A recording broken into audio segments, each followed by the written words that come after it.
दही वडे मी कधी खाऊ नव्हते. तो खाऊसाठी मी गेले हॉटेलमध्ये, पण वेळ चुकीची होती.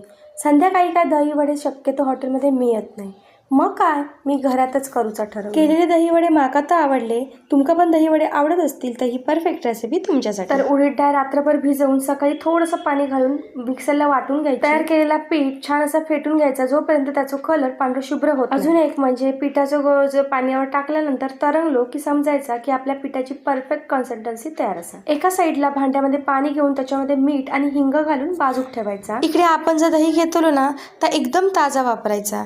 त्याच्यामध्ये साखर घालून तर दही फेटून घ्यायचं. तेल गरम झाला की पाण्याचा हात घेऊन वडे तयार करून छोटे छोटे वडे तळून घ्यायचे. हिंगाचं जर आपण पाणी केलं ना त्याच्यामध्ये हे वडे घालून 15 मिनिटात तसेच ठेवायचे. दही वड्याची डिश तयार करताना वडे थोडेसे पिळून घ्यायचे. त्याच्यावर दही, चिंच, खजूर, गुळाची चटणी घालायची, हिरवी चटणी घालायची, जिरा पावडर, चाट मसाला, थोडीशी लाल मिरची पावडर घालून मऊसूद दही वडे खाऊ घ्यायचे.